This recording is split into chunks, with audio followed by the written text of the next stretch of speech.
어제 7월 27일은 6.25 전쟁 정전 69주년 되는 날이었습니다. 미국 워싱턴 DC에서는 대한민국 지키다가 전사한 한미 장병 43,808명의 이름이 새겨진 추모의 벽이 제막됐습니다. 한미 대통령이 기념 메시지를 보냈습니다. 6.25 전쟁 발발했을 때 한국군이 보유한 탱크는 한 대도 없었습니다. 전투기도 마찬가지입니다. 국산 무기를 제조한다는 것 상상조차 할 수 없었던 때였습니다. 같은 날인 어제 한국 방위 산업체들이 만든 첨단 무기 사상 최대 규모의 수출 계약이 체결됐습니다. 무려 10조 원대입니다. 추가 수출 가능성도 높은 것으로 알려지고 있습니다. 지금까지는 한국산 무기 수출의 최대 규모 계약은 올해 1월이었는데요. 아랍에미레이트와 맺은 지대공 요격 미사일 천궁2의 수출 계약 4조 2천억 원이었습니다. 자, 먼저 이 폴란드로의 10조 원대 수출 계약 신준명 기자 리포트부터 보시겠습니다.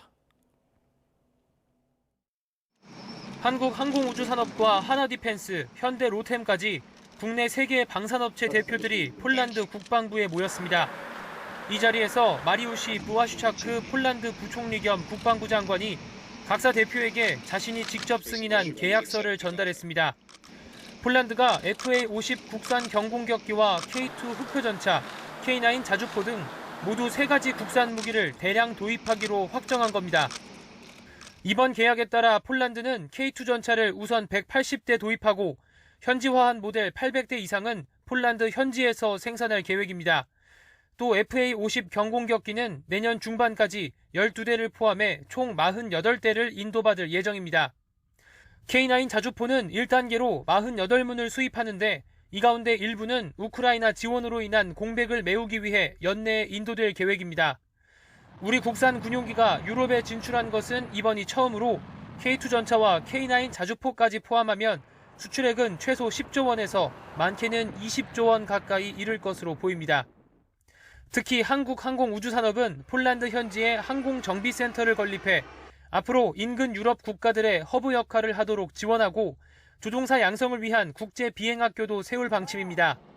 폴란드가 이렇게 대규모 무기 구매 등 한국과의 방산 협력을 강화한 배경에 대해 마리우시 국방장관은 우크라이나 지원으로 인한 전력 공백을 채워야 했는데 기술과 가격, 도입 시기 등을 고려했을 때 한국의 무기 체계가 가장 적합했다고 밝혔습니다. 이번에 체결된 기본 계약은 본 계약의 전 단계로 사실상 수주 계약으로 봐도 무방하다는 게 업계 관계자들의 설명입니다. 이번 대규모 계약은 폴란드에 국한됐지만 앞으로 국산 무기가 유럽 시장에 본격적으로 진출하는 계기가 될지 주목됩니다. YTN 신준명입니다. 네, 그동안 아시아, 중동 쪽에 주로 수출했는데 이제 유럽, 나토 국가를 수출길이 활짝 열린 것입니다. K방산 수준이 대체 어느 정도길래? 수출액이 지난해 8조 3,496억 원입니다. 한국 무기의 글로벌 방산물자 시장에서의 점유율이 2.7%, 세계 9위입니다. 추세가 더 놀랍습니다. 2016년부터 2020년까지 우리나라 수출액을 2001년부터 2005년까지 수출액과 비교하면 증가율이 무려 7.5배, 같은 기간에 스페인에 이어서 세계 두 번째입니다. 우리나라 국방과학기술의 수준은 세계 9위로 평가되고 있습니다. 한마디로 말하면 K방산이 아직 세계 최고 수준은 아니다. 그러나 세계 최고 수준을 노려볼 만한 단계까지 왔다라는 평가를 받고 있습니다. 이번 폴란드로 수출된 K방산의 선두에 서 있는 것이 K2 전차, 그리고 FA-50 공격기, 그리고 K9 자주포입니다. 전차와 자주포는 얼핏 보면 비슷하게 생겼죠. 제가 자주포 부대 출신입니다. 자, 이 세 개 무기에 대해서 이교준 기자가 좀 더 설명드리겠습니다. 보시죠. 국내 독자 기술로 개발한 K2 흑표 전차는 막강한 화력을 자랑하는 3.5세대 전차입니다. 최대 시속 70km의 속도로 돌진하고 4m 이상 잠수해 하천을 건널 수 있습니다. 표적 자동 탐지와 능동 방어 능력 등 다수의 첨단 기능도 갖췄습니다.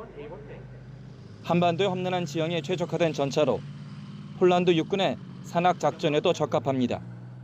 현존하는 전차들 중에서는 그냥 가장 최근에 개발된 전차로서 화력, 기동력, 생존성, 정보통신 이런 그 전차에 필요한 각 기술적 요소가 가장 최첨단의 기술들이 반영되어 있는 그런 전차예요.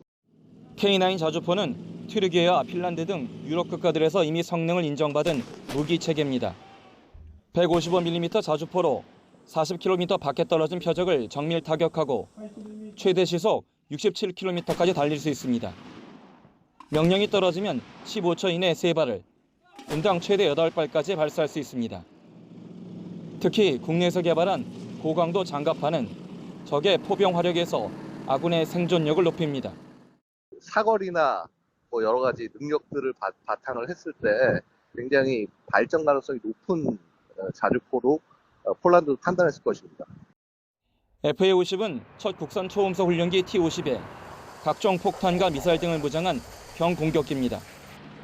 성능 개량형의 경우 공중 급유 장치와 정밀 타격 유도 장치 등을 장착해 위력을 높일 수 있습니다.